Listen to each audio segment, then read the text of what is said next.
रघुवीर पुरंदरे एक ऐसे भक्त थे जिन्होंने साईं बाबा को देखा था और उन्होंने बाबा के बारे में जो जो जाना है, जो जो देखा है या जो जो समझा है, वो सब हम आज की इस वीडियो में आपको बताएंगे। और ये जो बातें हैं ये डायरेक्ट फर्स्ट हैंड इन्फॉर्मेशन है, रघुवीर पुरंदरे ने बताया है।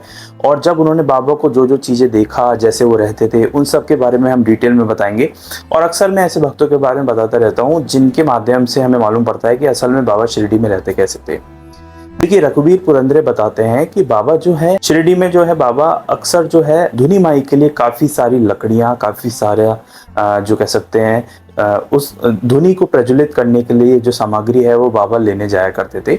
और रघुवीर पुरंदरे बताते हैं कि एक बार तो जब वो बाबा से मिलने गए तो बाबा ने उनसे पुराने सिक्के मांगे, जो कि बहुत पुराने सिक्के हों।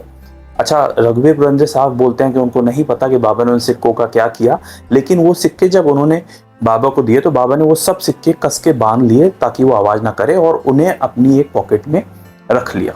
और उसके बाद रघुवीर पुरंदरे से बाबा ने दक्षिणा मांगी और रघुवीर पुरंदरे ने जो भी जितना भी पैसा उनके पास था उन्होंने निकाल के बाबा को दक्षिणा दे दी। और उसके बाद वो सोचने लगे कि उनके पास कोई पैसा नहीं है, लेकिन फिर बाबा ने कहा कि तुम्हारे पास अभी भी 2 आने हैं। ये सुनकर वो हैरान हुए क्योंकि उनने तो सारा पैसा दे दिया था। अच्छा, वो अपनी पॉकेट चेक करते हैं तो ऊपर की जेब में से 2 आने, जैसा कि बाबा ने कहा था वैसा कि ठीक उतनी ही वैल्यू उनके जेब से निकलती है और वो 2 आने बाबा को समर्पित कर देते हैं। अच्छा, रघुवीर पुरंदरे यहाँ पर बाबा से पूछते हैं कि बाबा आप दक्षिणा लेते क्यों हैं? तो उसके बाद बाबा बोलते हैं कि मैं ये कभी भी अपने लिए दक्षिणा नहीं लेता और मैं हर एक व्यक्ति से भी दक्षिणा नहीं लेता।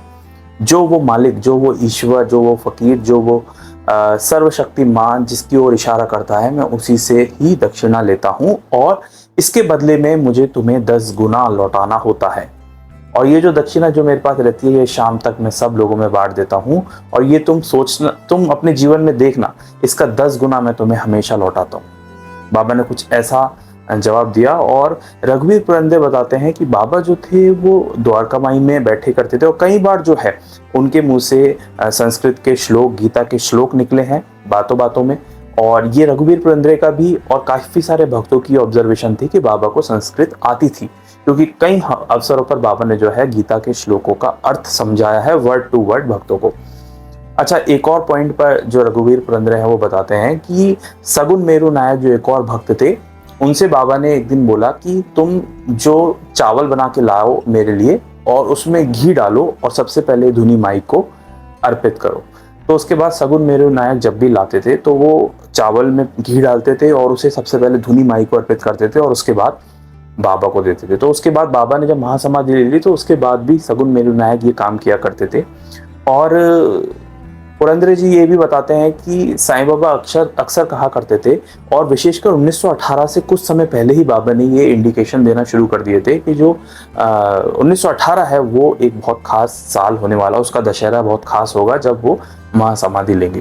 तो हिंट कुछ ऐसे देते थे बाबा कि 1918 से पहले बाबा अक्सर कहा करते थे कि मैं चला जाऊंगा लेकिन ये मिट्टी जो है जवाब देगी तुमको, मेरी जो समाधि है वो तुम तक जवाब पहुंचाएगी तुम्हारे सवालों के। ये जो दीवारें हैं द्वारका माई की, ये धुनी माई जो है, ये उदी जो है, तुम्हारी जो सवाल है उसका जवाब बनेंगी। तो अक्सर पहले से ही बाबा कहते आते थे, लेकिन उस वक्त भक्तों को इतनी समझ में नहीं आता था क्योंकि बाबा अक्सर ऐसी बातें किया करते थे। तो बट उसके बाद जो भी बातें थी बाबा की वो फिर समझ में आने लगी भक्तों को कि बाबा 1918 से 1-2 साल पहले ऐसा क्यों कहने लगे थे।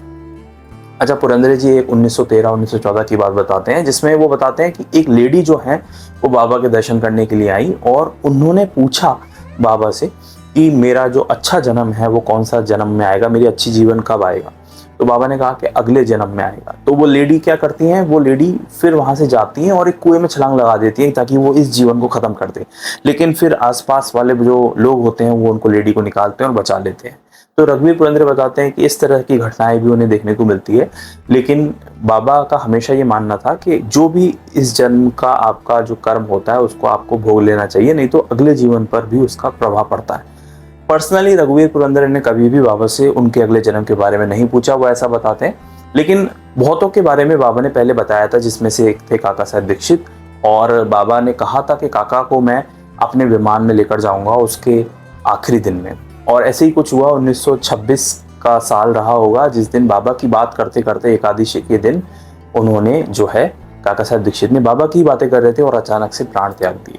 तो ये इससे समझ में आता है कि उन्हें बिल्कुल भी कष्ट नहीं हुआ। और रघुवीर प्रबंधी ये भी बताते हैं कि उन्होंने बहुत सारे लोगों को एकादशी के दिन शिरडी में जो है बाबा के भजन करते हुए प्राण त्यागते हुए देखा है। तो ये एक बहुत इत्तेफाक कहें या एक बाबा की ही लीला कहें, ये उन्होंने काफ़ी समय तक देखी है।